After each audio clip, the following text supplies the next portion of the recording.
Alright, for this feature match, we have Orcust versus Salamangreat. Another meta match. I know if you guys look at the time code, it's a pretty short match. I'm guessing most of these matches are pretty short if you open the correct hand. Anyways, on the left we have Phil, and on the right we have that guy Vince. And I believe Phil just won the die roll with a high of an 11. Oh man, solid opening right there. You obviously want to go first, get your play kicked off. Okay, looking into his hand right now, he has a Fog Blade, he has Rhoda, and okay, I can't see his hand now, but in terms of Vince, he has double Salamangreat Circle, Effect Veiler, Ash, Impermanence, triple hand trap.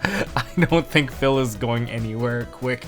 Oh, so he's gonna open with an Armageddon Knight. I guess he's trying to do Destrudo, but he already has a Destrudo in his hand.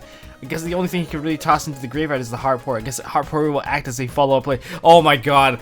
I think we all know where this is going. This is gonna be so one-sided.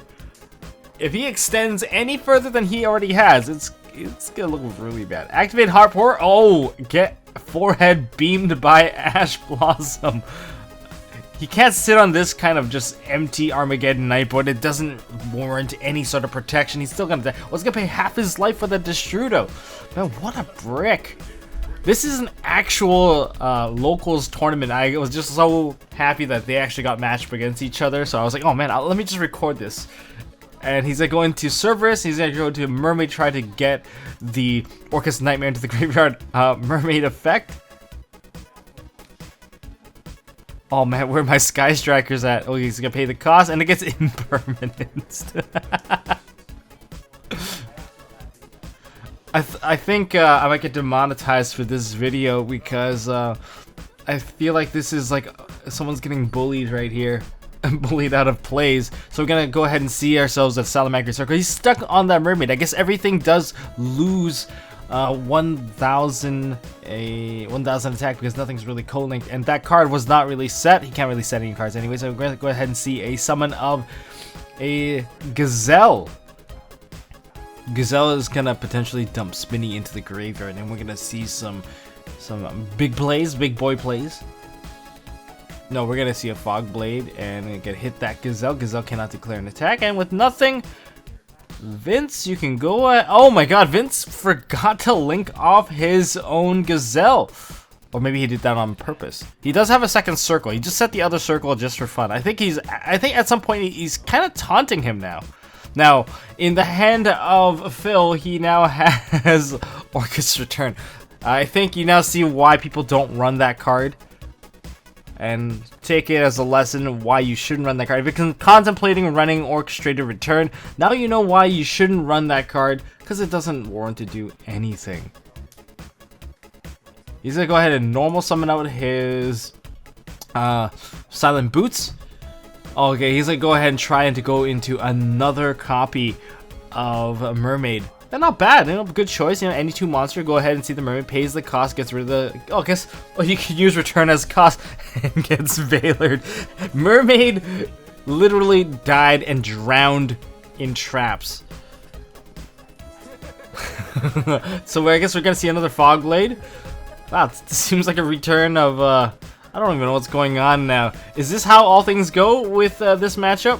You just bury one side with hand traps and neither player gets started. It does seem like this is the case. Okay, we're gonna go ahead and see another Gazelle. Now that we have two Gazelles, we're gonna go ahead and see Gazelle being sent to graveyard, most likely to go into the Balinks. Phil's top decking. He's in an absolute terrible spot. Would you scoop at this point? I mean, sure, it's really early into the game. Maybe you'll get a second chance. If all games played like this, no one would ever go into time. Okay, so we're gonna go ahead and see the Gazelle being linked off into Balinks. Balinks effect is gonna add that field spell. I don't think there's anything that's gonna go on with this. Okay, so we're gonna get a Chainlink 1, Chainlink 2, Chainlink 2. The Gazelle has been now summoned onto the field, and now Balinks is resolving as Chainlink 1, adding the Salamangreat Sanctuary. And we're gonna activate the effect of Gazelle. This is not what happened to the German nationals, where this part was forgotten. So we're gonna go ahead and see a dump of Spinny into the graveyard. You can even dump to some degree, he can even dump a Jack Jaguar. But so we're going to see Spinny. Spinny is going to summon itself out. We're going to see Mirage Stallion. I think we're going to see the follow through with all of the Salamangreat plays. Being in a top decking situation, knowing that your only back row is Fogblade, you have nothing to summon out. There's no Bardiche, there is no Dingirsu. This is going to be such a one-sided slaughter now. So there's the Mirage Stallion. Mirage Stallion can definitely just use the effect to detach, detaching off the Gazelle. And he's going to go ahead and activate that Fogblade, targeting that Mirage Stallion. That's the thing about leaving monsters on the board, is that they can still be used as material, and that's the thing about this current format, is that things can always be used as material, and then Mirage Stallion is going to bounce back that Mermaid. I guess you can use Mermaid once again if you really need to have a third Mermaid. You can top deck into like a Sky Striker, Engage, and then maybe... Nope, that's not true. That is not true. You do not have enough hand right now because you can't ditch for that Mermaid to get that summon. So we're going to get a Reincarnate summon, a Reincarnate Link, and we're going to add back the Circle. Now, he did not use the Salamangreat Circle this turn. The Salamangreat Circle was activated during the end phase, so he's going to go ahead and activate that Salamangreat Circle. He has not normal summoned either, because the summon of Gazelle was from the other Gazelle being sent to the graveyard. So we're going to go ahead and see a Salamangreat Foxy. Oh man. Card advantage is like rolling, like completely one-sided now. We're gonna see a summon of Salamangreat Foxy onto the zone, and we're gonna see an excavation. We're gonna add back the Gazelle. We're just counting the effects here. This is how you keep track of all the games. If you have any questions, oh my god, there is the counter trap. Yeah, the counter trap basically secures the game. Game 1 goes to that guy, Vince. Wow, this is what you do. You just bury one-sided hand traps, and that's how you beat Orcust. Maybe that choke point of Mermaid is a significant weakness, and I think all players should capitalize against that weakness. That's why people play the Ego Booster. The Ego Booster makes it so much safer, and a lot of people will have to play around it. If you don't play the Sky Striker engine, I don't know what you're doing. That Sky Striker engine, sure, you'll be more susceptible to Colossus blocking you. Oh my god, Phil's hand. He's got, okay, he's got, I believe he has the engine going in. He has the Trickstar engine. Trickstar engine's not bad because you can go into the Light Stage into Candina, Candina into Corobane.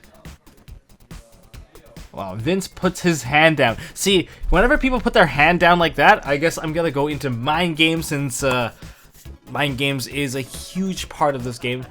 Your opponent just like fans out their hand. Don't assume anything. If you assume that they have nothing, you're gonna get surprised when you overextend into like a bad play. So we're gonna go ahead and see a summon of Candina. Add the Corobane. Corobane has been added. Special summon out Corobane, and we are going to summon out into our Cerberus. Cerberus into Mermaid, and Mermaid effect. We're gonna see a pay cost. Now he has to consider his cost very carefully. He has a Fogblade in hand. Which one actually holds more value? In my opinion, I think you can ditch the copy of... Yeah, you can discard that. Yeah, the Crescendo. And Impermanence once again. Oh, Phil. I think Phil at this point is completely tilted. Like, every single time he activated Mermaid, it gets like bodied by a hand trap. We're gonna go ahead and see a normal summon of Spinny, and we're gonna go ahead and link that off into a Balinx. Balinx is going to activate, and we already have a Gazelle, so Chainlink 1, Balinx, Chainlink 2, Gazelle.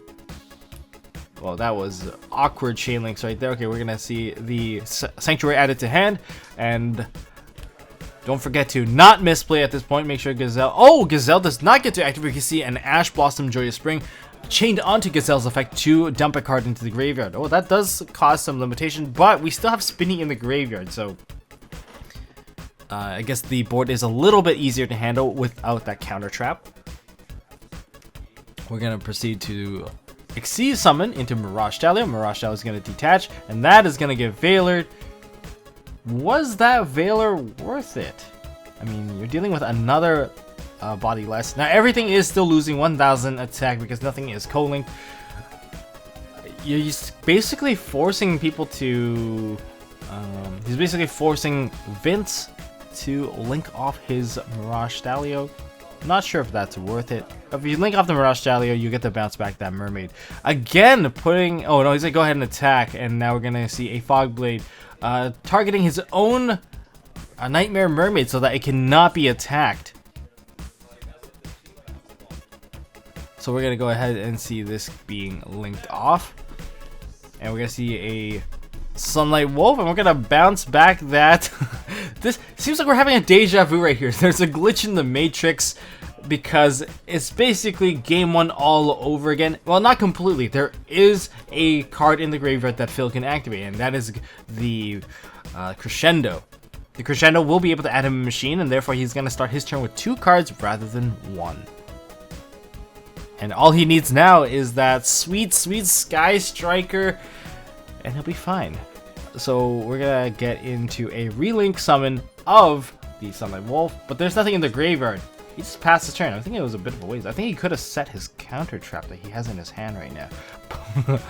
Oh my god, looking at this hand. Okay, we're gonna go ahead and see the end phase. End phase, you're gonna see Crescendo being banished, and we're gonna add a Harp Horror into hand. Oh man, if you guys are playing Orcust, I sincerely hope that you guys aren't gonna play like this. Oh, we gotta see a Rhoda. Hey, is this game 1 checking the time code? We're 11 minutes in. We're definitely not in game 1. Okay, we're gonna see the Armageddon Knight. Now Phil prefers to play the Armageddon Knight, but a lot of people tend to disagree with it. I'll just deal with the shuffle for him. Save some time. I wish all matches were having these little shortcuts to save some time. Oh man, okay, we're gonna go ahead and see the summon of that Armageddon Knight effect, and that gets Veilered. Oh my god. Oh, I don't want to be biased here, but like I know the outcome of this match, and this is how you crush Orcust. You just don't let them kick off. The scariest part of Orcust is that when they get that loop going, then it becomes a lot more difficult. It becomes like a serious test of your own skill and wit to break that board. And Phil has to pass turn. We're going to see a summon of the Spinny. And with the summon the Spinny, we're going to add back a card from the graveyard.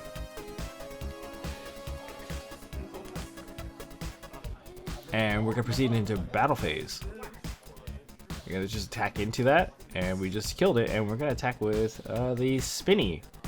Hooray, 1,000. This is great. We're gonna see a set 2 and pass. See, this is the thing that Vince did correctly. Remember that monster that you added back with the effect of Sunlight Wolf cannot be summoned for that turn. Oh, we're gonna see a normal summon. So even though he added back the Gazelle cannot be summoned for the turn. So, you know, good on Vince for knowing his own card effect. Remember, some people will just add that card and just summon it back on the same turn, which is not a possible play. Oh, so you guys try and crash, and Vince just dumps a Lancia into the graveyard. He's not able to activate his card effects. He's so stuck right now. I don't understand why Phil didn't use his... Oh, okay, never mind. There he is. He's going to go ahead and use the effect of Trickstar Light Stage. And hold on a second. You activated Lancia. Therefore, you know, Tom Box judging this match. He can't activate Call by the Grave because he cannot banish cards. Neither player can banish cards, so he gets to keep his Harp Horror. We're going to see the summon of the Gazelle. And we're gonna stump the Salamangreat Rage into the graveyard, and we're just gonna probably just add that card back into hand right now. Just add it back. No, yes, no. Is there gonna be another turn? This has been like such a strange game. It's not like both players are going all up. No, neither player is able to kick off anything. So we're going to add back the Salamangreat Rage, and we're just going to add that back to hand. Likely it's going to get set back right onto the field, and even if though we're going to take a bit of a swing here with 15, 1018, I think we're going to go into battle. So yeah, we're just going into battle. We're just taking all that damage right now. I'll talk about getting bodied.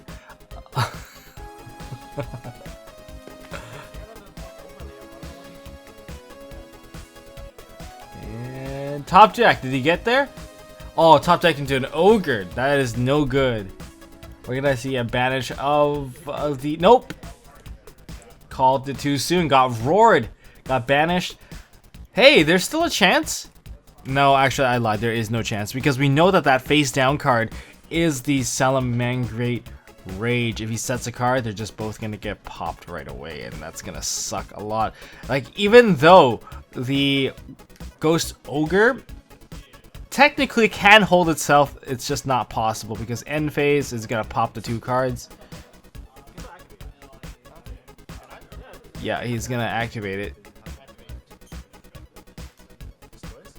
And yeah, that's game.